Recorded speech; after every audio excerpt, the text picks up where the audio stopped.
Kasba TV, হৃদয়ে বাংলা।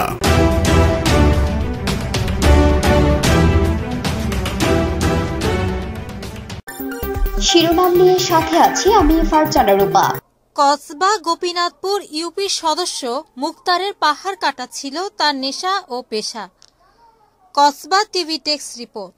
আফরোজা হাসির সহযোগিতায় এখন বিস্তারিত। পাহাড় পরিবেশের ভারসাম্যকে রক্ষা করলেও আর পাহাড় কাটার বিষয়ে আইন থাকলেও কখনো কখনো আইনের লোকজন নীরব হয়ে যায়। সাবেক আইনমন্ত্রীর পিএ আলাউদ্দিন বাবুর ভগ্নিপতি আমজাদ মাস্টারের শেল্টারে তার ভাই মুক্তার মেম্বার পাহাড় কেটে পরিবেশের ভারসাম্য ক্ষতি করে কোটি কোটি টাকা আয় করেছেন।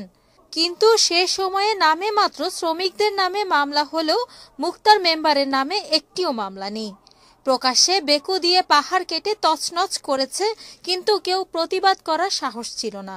সাহস করে সাংবাদিক খম ও হারুনুর রশিদ ঢালি সরজমিনে প্রতিবেদন করতে গিয়ে বাধার সম্মুখীন হলেও 5টি প্রতিবেদন প্রচার করার পর চলে আসে হুমকি ধমকি।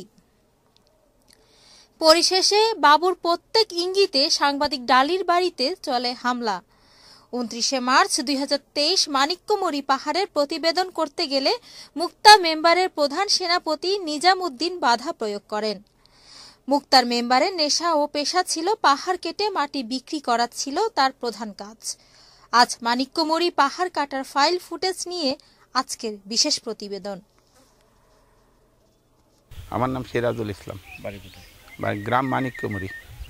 সুপ্রিয় দর্শক, আছে গোপীনাথপুর এলাকা পাহাড় কাটা এবং পাহাড় ধস থেকে মানুষ নিরাপদে আশ্রয় থাকতে পারে এমনটা প্রত্যাশা করেছেন সচেতন মহল। টিলা থেকে আমি খমস ঢালি।